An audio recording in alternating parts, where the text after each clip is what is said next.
नमस्कार दोस्तों, आरकेएन एकेडमी पर आपका हार्दिक स्वागत एवं अभिनंदन।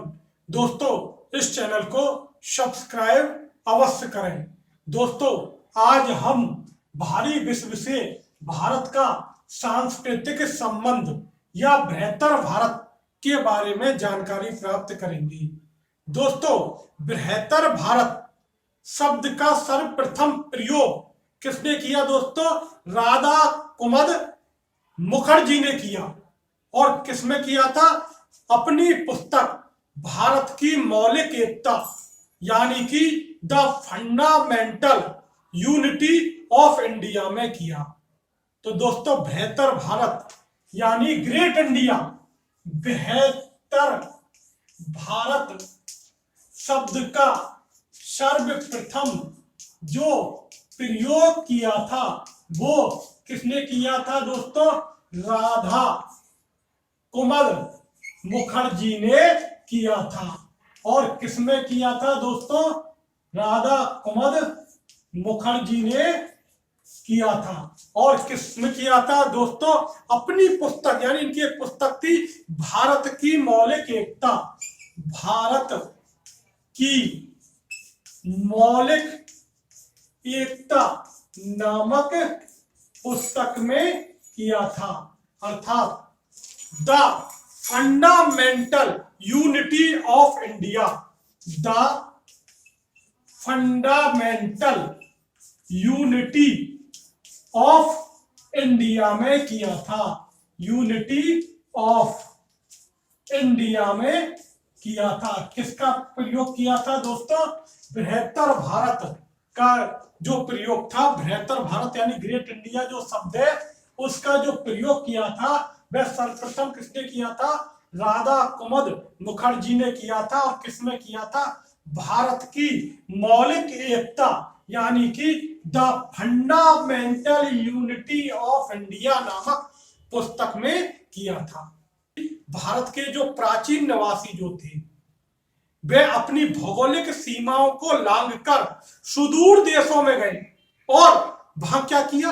अपने व्यावसायिक, सांस्कृतिक एवं राजनीतिक केंद्रों को स्थापित किया। और इसी सांस्कृतिक साम्राज्य को क्या कहा जाता है? दोस्तों, बेहतर भारत कहा जाता है।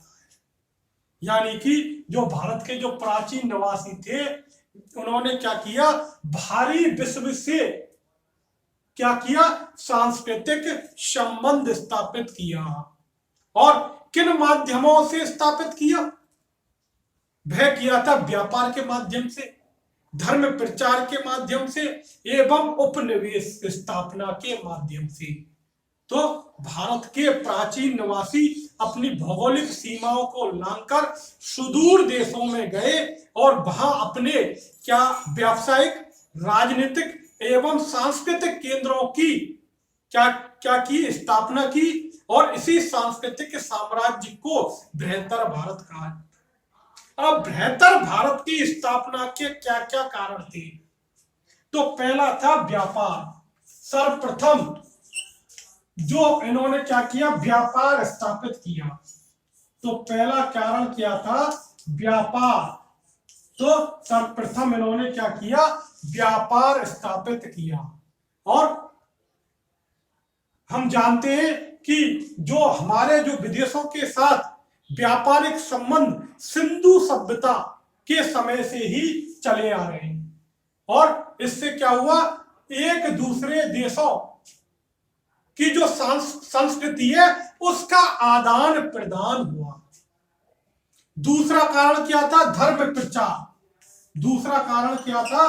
धर्म प्रचार। दूसरा कारण था दोस्तों धर्म प्रचार। और धर्म प्रचार जो था वह मुख्य रूप से कब शुरू होता है? अशोक के समय से। और इसके अलावा दूसरा शासक था कनिष्क, जिन्होंने धर्म के माध्यम से क्या हुआ? सांस्कृतिक संबंध स्थापित किए। किसके साथ? विदेशों के साथ। तीसरा कारण है उपनिवेश स्थापना यानी राजनीतिक कारण। तीसरा राजनीतिक कारण था और उसके तहत यहाँ के शासकों ने क्या किया, उपनिवेश स्थापित किए। वो यहाँ के शासकों ने क्या है, विदेशों में उपनिवेश स्थापित किए। तो बेहतर भारत की स्थापना के क्या कारण थे, व्यापारिक कारण थे, धार्मिक कारण थे और राजनीतिक कारण थे, जिसकी वजह से भारी विश्व से हमारे संबंध स्थापित हुए। और इन तीनों ही प्रयोजनों से भारत से बाहर जहां भारतीय संस्कृति का प्रसार हुआ, इन तीनों ही माध्यमों से क्या हुआ, भारतीय संस्कृति का भार, यानी कि विदेशों में या भारत से जो दूर देश थे उनमें क्या हुआ, भारतीय संस्कृति का प्रसार हुआ और इसे ही क्या कहा जाता है, बृहत्तर भारत कहा जाता है। कालक्रम की दृष्टि से भारत में सांस्कृतिक प्रसार का जो प्रथम प्रमाण मिलता है वह 1400 ईस्वी पूर्व का, 1400 ईस्वी पूर्व का क्या है, बोगज कोई अभिलेख, 1400 ईस्वी पूर्व का बोगज कोई अभिलेख है। यानी कि जो कालक्रम की दृष्टि से क्या है, भारत के जो सांस्कृतिक प्रसार का जो प्रथम प्रमाण मिलता है वह कहां मिलता है, 1400 ईस्वी का बोगज कोई अभिलेख है। और यह जो अभिलेख है यह कहां पर मिला, एशिया माइनर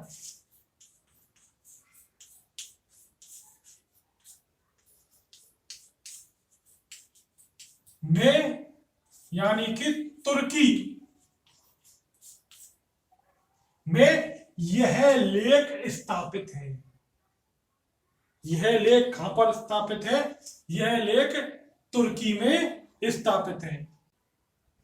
इसमें क्या है, कुछ वैदिक धर्म के देवताओं का उल्लेख है। इसमें क्या है, कुछ वैदिक जो धर्म है उस समय के देवताओं का इसमें उल्लेख है। किसमें, बोगज कोई अभिलेख। और इसमें क्या है, भारतीय जो संस्कृति है उसका प्रथम प्रमाण कहां से मिलता है, इससे मिलता है। भारतीय जो भारत के सांस्कृतिक जो प्रसार है उसका प्रमाण इस बोगज कोई अभिलेख में मिलता है। इसके अलावा मत्स्य पुराण में क्या लिखा गया है, हिमावंत व समुद्र के बीच भारत स्थित है। मत्स्य पुराण में क्या लिखा गया है, मत्स्य पुराण में लिखा गया है हिमावत व समुद्र, यानी कि हिमालय व समुद्र के मध्य क्या स्थित है, भारत स्थित है, भारतवर्ष स्थित है। किंतु 8 अन्य द्वीप में रहने वाले भारतीयों के कारण वह बहुत बड़े क्षेत्र में फैला हुआ है। यानी कि जो 8 बड़े द्वीप, 8 बड़े द्वीपों में भारतीयों के रहने के कारण वह बहुत बड़े क्षेत्र में फैला हुआ है। और इस प्रकार मत्स्य पुराण में बेहतर भारत की संकल्पना प्रस्तुत होती है। मत्स्य पुराण में किसकी संकल्पना प्रस्तुत होती है, बेहतर भारत की संकल्पना प्रस्तुत होती है। मत्स्य पुराण में दोस्तों क्या लिखा गया है कि हिमावत व समुद्र के मध्य को क्या स्थित है, भारतवर्ष स्थित है। और इसके अलावा 8 बड़े द्वीपों में भारतीय रहने के कारण, यानी कि 8 अन्य द्वीपों में भारतवर्ष के अलावा, भारत के अलावा 8 अन्य द्वीपों में भारतीयों के रहने के कारण यह बहुत बड़े क्या है, हिस्से में फैला हुआ है। और इससे क्या अनुमान लगाया जाता है कि बेहतर भारत की संकल्पना प्रस्तुत होती है। और ये किसमें होती है दोस्तों? मत्स्य पुराण में। अग्नि पुराण में भारत को जम्बू द्वीप कहा गया है। अग्नि पुराण में भारत को क्या कहा गया है? जम्बू द्वीप। अग्नि पुराण में भारत को जम्बू द्वीप कहा गया है। अग्नि पुराण में भारत को क्या कहा गया है? जम्बू द्वीप कहा गया है। इसके अलावा दोस्तों समुद्रगुप्त की प्रयाग प्रस्तुति में, जो समुद्रगुप्त ने एक समुद्रगुप्त की एक प्रशस्ति है, समुद्रगुप्त की एक प्रशस्ति है प्रयाग प्रशस्ति। उसमें क्या है? बृहत्तर भारत के देशों को क्या कहा गया है? सर्वद्वीप समूह। बृहत्तर भारत के देशों को क्या कहा गया है? सर्वद्वीप समूह कहा गया है। बृहत्तर भारत के देशों को क्या कहा गया है? सर्वद्वीप समूह कहा गया है। और विदेशों में भारतीय संस्कृति के प्रसार में सर्वाधिक योगदान किसका रहा है? बौद्ध धर्म का रहा है। किसका रहा है दोस्तों? बौद्ध धर्म का रहा है। किसमें? विदेशों में भारतीय संस्कृति के प्रसार में अगर सर्वाधिक योगदान रहा है, वो किस धर्म का रहा है? बौद्ध धर्म का रहा है। तो दोस्तों मत्स्य पुराण में क्या लिखा गया है कि हिमावत व समुद्र के मध्य भारतवर्ष स्थित है। इसके अलावा 8 बड़े द्वीपों में भारतीयों के रहने के कारण इसका क्षेत्र बहुत बड़ा था। इस प्रकार मत्स्य पुराण में बृहत्तर भारत की जो संकल्पना है वह प्रस्तुत होती है। अर्थात मत्स्य पुराण बृहत्तर भारत की संकल्पना को प्रस्तुत करता है। अग्नि पुराण में भारत को क्या कहा गया है? जम्बू द्वीप कहा गया है।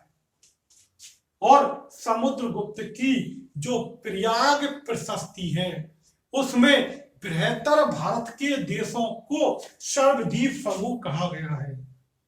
और विदेशों में जो भारतीय संस्कृति के प्रसार में अगर सर्वाधिक योगदान रहा है तो वह बौद्ध धर्म का रहा है। दोस्तों अब हम किन किन देशों के साथ भारत के सांस्कृतिक संबंध स्थापित हुए उनके बारे में अध्ययन करते हैं।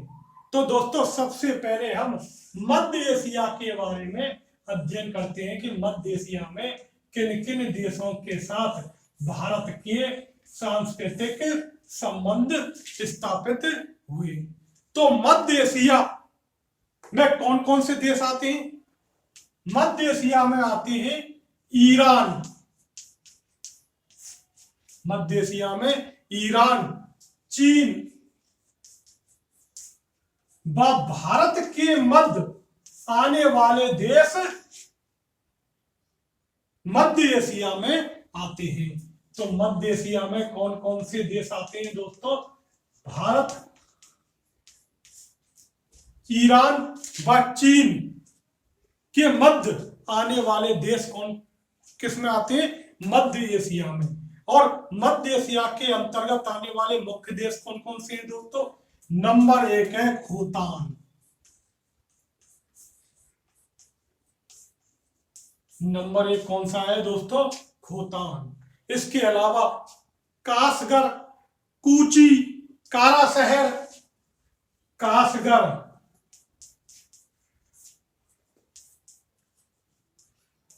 कूची, कासगर, कूची, खोतान, कारा शहर, तुर्फान, कारा शहर और तुर्फान जो प्रमुख देश थे जहां भारतीय संस्कृति स्थापित हुई उनमें प्रमुख थे खोतान, कासगर, कूची, कारा शहर, तुर्फान। तो हम अब इनके बारे में अध्ययन करेंगे। दोस्तों, मध्य एशिया के देशों में सबसे पहले हम खोतान के बारे में जानकारी प्राप्त करेंगे। दोस्तों, यह मध्य एशिया का दक्षिणी भाग था। खोतान जो था मध्य एशिया का दक्षिणी भाग था। खोतान जो था मध्य एशिया का दक्षिणी भाग था और जितने भी स्थान थे उनमें खोतान भारतीय सभ्यता का सबसे बड़ा केंद्र था। उपरोक्त जो स्थान थे उनमें सबसे बड़ा केंद्र कौन सा था? भारतीय सभ्यता का खोतान था। भारतीय सभ्यता का सबसे बड़ा केंद्र कौन सा था दोस्तों? खोतान था। जितने भी जो स्थान थे उनमें सबसे बड़ा केंद्र भारतीय सभ्यता का कौन सा था दोस्तों? खोतान था। और बौद्ध परंपराओं के अनुसार अशोक के पुत्र कुस्तन ने, अशोक का पुत्र था कुस्तन, ने क्या किया? खोतान में एक स्वतंत्र हिंदू राजवंश की नींव डाली। यानी कि जो सर्वप्रथम जो हिंदू राजवंश की जो नींव डाली खोतान में, वो किसने डाली थी? कुस्तन ने डाली थी। किसके अनुसार? बौद्ध परंपराओं के अनुसार। और इसका एक पुत्र था विजित संभव। इसका एक पुत्र था विजित संभव, यानी कि जो अशोक का पौत्र था विजित संभव। उस जो विजित संभव के पश्चात जितने भी राजा हुए, विजित संभव के पश्चात जितने भी राजा हुए सभी और जो सभी राजाओं ने अपने नाम से पहले विजित लगाना शुरू कर दिया। विजित संभव के पश्चात जितने भी राजा हुए, विजित संभव के पश्चात जितने भी राजा हुए, उनमें प्रत्येक ने अपने नाम के आगे विजित लगाना शुरू कर दिया। जैसे विजित संभव, विजित धर्म, विजित शील। विजित संभव ने बैरोचन से, विजित संभव ने किससे? बैरोचन से। और ये बैरोचन कौन थे? ये एक बौद्ध भिक्षु थे। उन्होंने बौद्ध धर्म की शिक्षा ग्रहण की। विजित संभव ने बैरोचन नामक जो बौद्ध भिक्षु थे उनसे क्या किया? बौद्ध धर्म की शिक्षा ग्रहण की। और तभी से खोतान में महायान संप्रदाय का प्रचार शुरू हो गया। तभी से क्या हुआ कि खोतान में महायान जो संप्रदाय है, बौद्ध धर्म का एक संप्रदाय है महायान, तो उसी समय से बौद्ध धर्म का जो प्रचार था वह शुरू हो गया। कब से शुरू हुआ? बैरोचन के आने के बाद।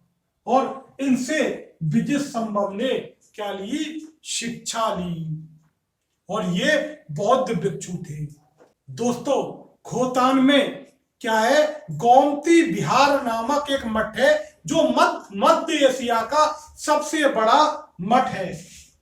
गोमती विहार नामक एक मठ है। कहां पर दोस्तों? खोतान में। और यह मध्य एशिया का सबसे बड़ा मठ है। इसकी विशेषता यह है कि इसमें 3000 बौद्ध भिक्षु निवास करते थे।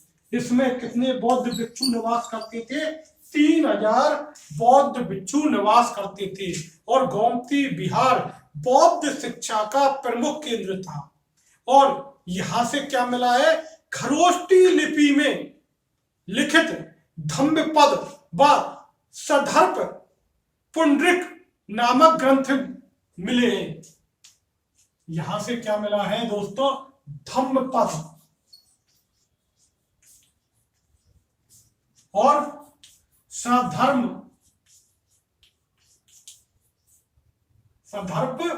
पुंडरिक नामक खरोष्टी भाषा में क्या मिले हैं दोस्तों? ग्रंथ मिले हैं। कौन कौन से? धम्मपद और सधर्प पुंडरिक नामक खरोष्टी भाषा में ग्रंथ मिले हैं। तो दोस्तों यहां से क्या मिला है? गोमती विहार नामक मठ, और जो मध्य एशिया का सबसे बड़ा मठ था और जिसमें 3000 बौद्ध भिक्षु रहते थे, और इसके अलावा यह बौद्ध शिक्षा का केंद्र था, और यहां से धम्मपद और सधर्प पुंडरिक नामक ग्रंथ मिले, और ये कौन सी लिपि में थे? खरोष्टी लिपि में थे। किस लिपि में थे दोस्तों? खरोष्टी लिपि में थे। और यहां से एक बिहार और मिला है दोस्तों, जिसे राजा का नया बिहार कहा जाता है। यहां से राजा के नए बिहार का भी उल्लेख हुआ है, और जिसे 80 वर्षों में निर्मित बताया गया है। यहां से राजा के नए बिहार का उल्लेख भी मिला है खोतान से, और यह 80 वर्षों में निर्मित बताया गया है। 433 ईस्वी में यहां धर्मक्षेम नामक बौद्ध भिक्षु चीन से आया था। यहां जो है धर्मक्षेम नामक बौद्ध भिक्षु, धर्मक्षेम नामक बौद्ध भिक्षु कहां से आया था दोस्तों? चीन से आया था। धर्मक्षेम नामक बौद्ध भिक्षु कहां से आया था दोस्तों? चीन से आया था। और क्यों आया था? महापरिनिर्वाण सूत्र की पांडुलिपि की खोज में आया था। महापरिनिर्वाण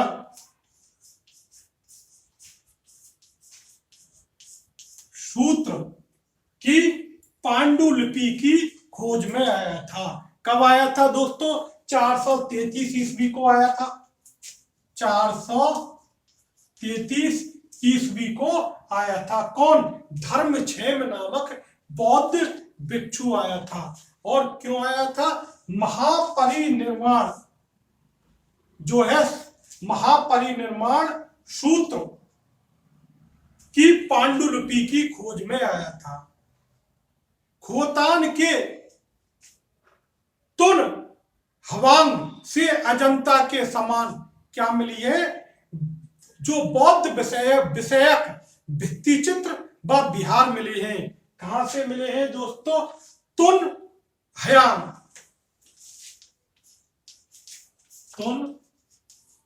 हवांग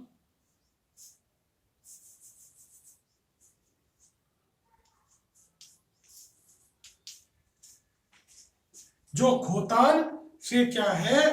तुन हवांग से क्या मिला है? जो अजंता के समान जो क्या है? बौद्ध विषयक भित्ति चित्र व बिहार मिले हैं। कहां से मिले हैं? तुन हयांग से मिले हैं। और जैसे अजंता में जो भित्ति चित्र हैं, इस तरह के बौद्ध विषयक भित्ति चित्र मिले हैं। इसके अलावा यहां से बौद्ध बिहार मिले हैं, और जिन्हें सहस्त्र बुद्ध गुहा बिहार कहा जाता है। दोस्तों जिन्हें क्या कहा जाता है? सहस्त्र बुद्ध गुहा बिहार कहा जाता है। जिन्हें क्या कहा जाता है? सहस्त्र बुद्ध गुहा बिहार कहा जाता है। किसे कहा जाता है? खोतान में तुन हवांग नामक जो स्थान है, वहां से क्या मिला है? अजंता के समान बौद्ध विषयक चित्रकारी हमें मिली है, और इसके अलावा हमें क्या मिले हैं? बिहार मिला है। बिहार मिले हैं और जिन्हें क्या कहा गया, सहस्त्र बुद्ध गुहा विहार कहा गया है। और यहां से बौद्ध पांडुलिपियों का एक बृहद पुस्तकालय मिला है। यहां से क्या मिला है कि जो बौद्ध पांडुलिपि है उसका एक बृहद पुस्तकालय यहां से प्राप्त हुआ है। यहाँ के धर्मरक्ष नामक बौद्ध विद्वान को संस्कृत, चीन व सहित 36 भाषाओं का ज्ञान था। किसको? धर्मरक्ष नामक बौद्ध विद्वान को। यहाँ का खोतान का एक धर्मरक्ष नामक बौद्ध विद्वान था जिसे संस्कृत, चीन सहित 36 भाषाओं का ज्ञान था। चीन, संस्कृत सहित 36 भाषाओं का ज्ञान था। अगला देश है दोस्तों मध्य एशिया में कासगर। अगला देश कौन सा है दोस्तों? कासगर। और सम्राट कनिष्क के समय क्या था? यह उसके साम्राज्य में सम्मिलित था। कुषाण शासक था, कुषाण वंश का कनिष्क, जिसे द्वितीय अशोक भी कहा जाता है, उसके समय कासगर क्या था? इसके साम्राज्य में सम्मिलित था। और कनिष्क के समय यहां पर बौद्ध धर्म का प्रचार हुआ। किसके समय? कनिष्क के समय। और जब चीनी यात्री फायान आया था, चीनी यात्री फायान जब आया था, और यह फायान कब आया था दोस्तों? यह दोस्तों चंद्रगुप्त द्वितीय गुप्त वंश का शासक था, चंद्रगुप्त विक्रमादित्य, उसके समय फायान भारत आया था। और ये कौन था? चीनी यात्री। और ये कासगर भी गया था। जो फायान जो था चीनी यात्री था, यह कासगर भी गया था। और जब वहां गया था, जब वहां पर क्या मनाया जा रहा था? पंच वार्षिक महोत्सव। जब फायान कासगर गया था, तब कासगर में क्या मनाया जा रहा था दोस्तों? पंच वार्षिक महोत्सव मनाया जा रहा था। क्या मनाया जा रहा था दोस्तों? पंचवार्षिक महोत्सव मनाया जा रहा था, जिसमें क्या था? जो बुद्ध के अस्थि अवशेषों के दर्शन किए जा रहे थे, जिसमें महात्मा बुद्ध के जो अस्थि अवशेष है उसके दर्शन किए जाते थे। अगला देश है दोस्तों मध्य देश में कूची। अगला देश कौन सा है दोस्तों? कूची। और इसे क्या कुचार भी कहते थे। कूची को क्या कहते थे दोस्तों? कुचार भी कहा जाता था। और प्राचीन काल में भारतीय संस्कृति और बौद्ध धर्म का यह एक केंद्र था। प्राचीन काल में भारतीय संस्कृति व बौद्ध धर्म का यह एक केंद्र था। और यहाँ की जो लगभग संपूर्ण जनता कैसी थी? बौद्ध थी। यहाँ जो कूची की जो लगभग संपूर्ण जनता कैसी थी दोस्तों? बौद्ध थी। और पुराणों में कूची को क्या कहा गया? कुशद्वीप कहा गया। पुराणों में कूची को क्या कहा गया दोस्तों? कुशद्वीप कहा गया। तो दोस्तों कुशद्वीप किसे कहा गया? कूची को। किसमें दोस्तों? पुराणों में। यहाँ के जो नरेश थे वह सुवर्ण पुष्प, हरिपुष्प, हरदेव, सुवर्णदेव जैसे भारतीय नाम धारण करते थे। जो यहाँ के प्राचीन जो नरेश थे, सुवर्ण पुष्प, हरिपुष्प, हरदेव, सुवर्णदेव जैसे जो भारतीय नाम थे वह धारण करते थे। चौथी शताब्दी में कूची में लगभग 1000 स्तूप व विहार थे। 1000 स्तूप व विहार थे। कहां पर दोस्तों? कूची में। कब? चौथी शताब्दी में। चौथी शताब्दी में कूची में 1000 स्तूप व विहार थे। से प्राप्त साहित्य से पता चलता है कि यहाँ संस्कृत भाषा का विशेष अध्ययन किया जाता था। दोस्तों, यहाँ से जो साहित्य प्राप्त हुआ है वहां से क्या पता चलता है कि यहाँ संस्कृत भाषा का विशेष अध्ययन किया जाता था। इसके अलावा ज्योतिष, चिकित्सा शास्त्र और कलाओं का भी कूची में प्रचार था। यहाँ से प्राप्त साहित्य से पता चलता है कि यहाँ संस्कृत भाषा का विशेष अध्ययन किया जाता था। इसके अलावा यहाँ ज्योतिष, चिकित्सा शास्त्र एवं कलाओं का कूची में प्रचार था। हेनसांग क्या लिखता है? हेनसांग जो हर्षवर्धन के समय भारत आया था और ये भी एक चीनी यात्री था। तो हेनसांग क्या लिखता है कि कूची शहर के बाहर बुद्ध की 90 फुट ऊंची 2 विशाल प्रतिमाएं थी। तो क्या लिखता है हेनसांग कि कूची शहर के बाहर क्या है, बुद्ध की 90 फुट ऊंची 2 विशाल मूर्तियां थी, जिनके समय प्रति 5 वर्ष बाद धार्मिक समारोह हुआ करता था। जिनके सामने प्रति 5 वर्ष बाद धार्मिक समारोह हुआ करता था। तो हेनसांग क्या लिखता है?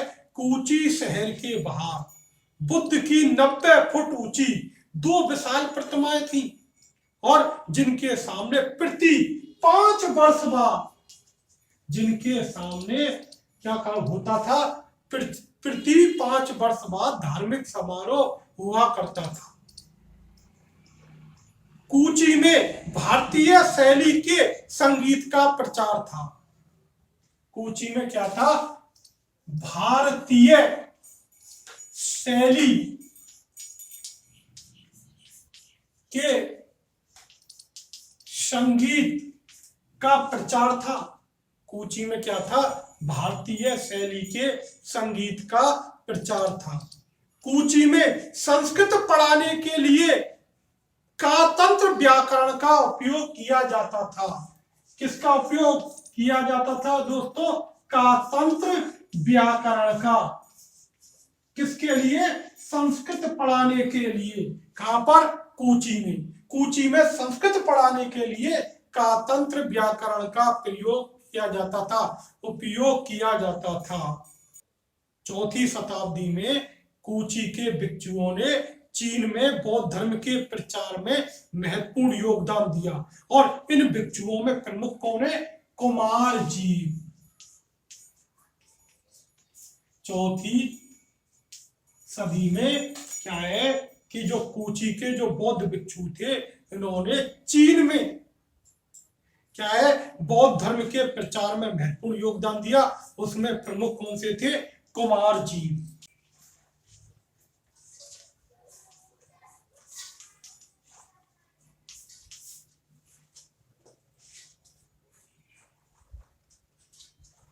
तो दोस्तों, चौथी जो सदी में कूची के जो बौद्ध भिक्षुओं ने चीन में बौद्ध धर्म के प्रचार में महत्वपूर्ण योगदान दिया और इन भिक्षुओं में कुमारजीव का महत्वपूर्ण योगदान है। अब कुमारजीव कौन थे? और यह कूची के सर्व प्रसिद्ध बौद्ध विद्वान थे जो कश्मीर निवासी कुमारायण, जो कश्मीर निवासी कुमारायण व कूची की राजकुमारी जीवा के पुत्र थे। तो कुमारजीव कौन थे? कुमारायण। और कुमारायण कौन थे? कश्मीर के निवासी थे। और यह जीवा कौन थी? कूची की राजकुमारी थी और ये इन दोनों के पुत्र थे। कुमारजीव ने कश्मीर से बंधु दत्त से, किससे दोस्तों? बंधु दत्त से, कश्मीर से बंधु दत्त से किसकी शिक्षा ग्रहण की? बौद्ध धर्म के सर्वस्तिवादी मत की, सर्वस्तिवादी मत की शिक्षा ग्रहण की। और यहां से वे कहां गए? कासगढ़ गए। यहां से वो कहां गए? कासगढ़। कासगढ़ को शैल देश भी कहा जाता है, कासगढ़ को शैल देश भी कहा जाता है। और यहां से वो कहां गए? कासगढ़ गए। कासगढ़ किसके लिए प्रसिद्ध था दोस्तों? वेद वेदांगों की शिक्षा के लिए प्रसिद्ध था। कासगढ़ किसके लिए प्रसिद्ध था दोस्तों? वेद वेदांगों की शिक्षा के लिए प्रसिद्ध था। और यारकंद में क्या था? कुमारजीव हीनयानी से महायानी संप्रदाय में दीक्षित हुए। पहले दोस्तों ये हीनयानी थे और उसके बाद ये क्या है? यारकंद में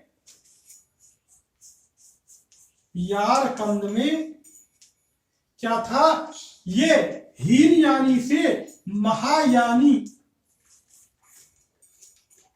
जो हीनयानी से महायानी संप्रदाय में दीक्षित हुए, क्योंकि जो सर्वस्तिवाद दी मत है वह हीनयानी संप्रदाय से संबंधित है। और बौद्ध धर्म क्या है कि कनिष्क के समय से दो भागों में विभाजित हो गया था, एक हीनयान और एक महायान। तो क्या है, जब वो यारकंद गए तो वहां पर जो कुमारजीव थे यारकंद में किस संप्रदाय में दीक्षित हुए? महायान में। और उसके बाद कूची में उन्होंने बौद्ध धर्म के महायान जो संप्रदाय है उसका प्रचार किया। और कुमारजीव अपनी विद्वता के कारण भारत, मध्य एशिया व चीन में प्रसिद्ध हो गए और समान यश अर्जित किया। कहां कहां पर दोस्तों? भारत, मध्य एशिया व चीन में। कुमारजीव पाली, संस्कृत व चीनी भाषाओं के प्रकांड पंडित थे। अगला देश है दोस्तों कारा शहर। अगला जो देश कौन सा है? कारा शहर। और इसे अग्नि देश कहते थे। इसे क्या कहते थे? अग्नि देश कहते थे। कब? उस युग में इसे अग्नि देश कहते थे। और यह बौद्ध मत का प्रसिद्ध केंद्र था। यहां पर 4000 हीनयानी भिक्षु थे जो क्या थे? भारतीय भाषा और साहित्य के अध्ययन में लीन रहते थे। और यहाँ के राजाओं के नाम भारतीय थे, जैसे इंदिरा अर्जुन, जैसे इंदिरा अर्जुन। अगला देश है दोस्तों तुर्फान। अगला देश कौन सा है दोस्तों? तुर्फान या कोचांग। अगला देश कौन सा? तुर्फान, जिसे कोचांग भी कहते थे। यहां क्या है? बौद्ध अवशेष व संस्कृत भाषा के अभिलेख प्राप्त हुए हैं। तुर्फान से क्या प्राप्त हुआ है दोस्तों? बौद्ध अवशेष एवं संस्कृत भाषा के अभिलेख प्राप्त हुए हैं। और यह बौद्ध धर्म का केंद्र था और यह कूची के पूर्व में स्थित था।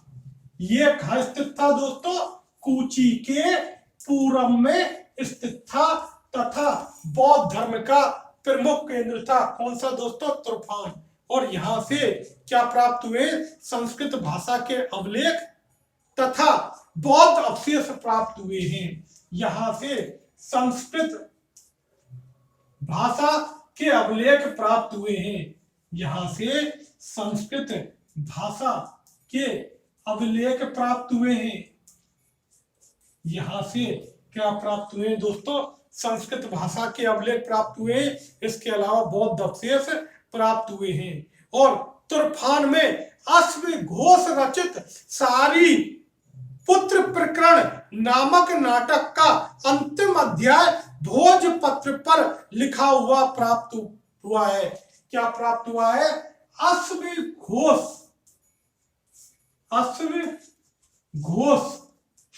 का एक नाटक है, सारी पुत्र प्रकरण। सारी पुत्र प्रकरण का अंतिम अध्याय किस पर प्राप्त हुआ है? भोजपत्र पर प्राप्त हुआ है। यहां पर क्या प्राप्त हुआ है? त्रिपाल में अश्वघोष रचित सारी पुत्र जो प्रकरण है, जो नाटक है, उसका अंतिम अध्याय किस पर लिखा हुआ प्राप्त हुआ है? भोजपत्र पर लिखा हुआ प्राप्त हुआ है। और यहां से क्या प्राप्त हुआ है? 8वीं व 10वीं सदी के कुछ चित्र मिले हैं जिनकी भावना तो भारतीय है तथा शैली चीनी है। यहां से क्या प्राप्त हुए हैं? 8वीं व 10वीं सदी के कुछ चित्र प्राप्त हुए हैं जिनकी जो कथा भावना है वह कैसी है? भारतीय। व शैली कैसी है दोस्तों? चीनी है। और यहां का एक राजा था चाउ। यहां का एक राजा कौन सा था? चाउ। उसने क्या बनवाया? मैत्रेय मंदिर का निर्माण करवाया। यहाँ का एक राजा था चाउ और यहाँ मैत्रेय मंदिर का निर्माण करवाया तथा एक लेख भी उत्कीर्ण करवाया। यहाँ एक लेख भी उत्कीर्ण करवाया। किसने करवाया दोस्तों? यहाँ का एक राजा था चाउ। और 5वीं शताब्दी तक यह बौद्ध धर्म का प्रचार हो चुका था। तो दोस्तों तूफान जो है कूची के पूरब में स्थित है और बौद्ध धर्म का केंद्र है। 5वीं शताब्दी में यहाँ बौद्ध धर्म का प्रचार हो चुका था। यहाँ बौद्ध के अवशेष प्राप्त हुए तथा संस्कृत भाषा के अभिलेख प्राप्त हुए हैं। और यहाँ जो मुख्य बात है जो है अश्वघोष का नाटक है, सारी पुत्र प्रकरण का अंतिम अध्याय किस पर मिला है? भोजपत्र पर लिखा हुआ मिला है। और इसके अलावा दोस्तों यहाँ एक राजा था चाउ। उसने मैत्रेय मंदिर का निर्माण करवाया और एक लेख उत्कीर्ण करवाया, यानी कि मंदिर मैत्रेय नामक मंदिर बनवाकर एक लेख उत्कीर्ण करवाया। तो दोस्तों आज हमने क्या है भारी विश्व से भारत के सांस्कृतिक संबंधों के बारे में अध्ययन किया, जिसमें हमने मध्य एशिया के साथ क्या है संबंधों के बारे में अध्ययन किया। नमस्कार दोस्तों।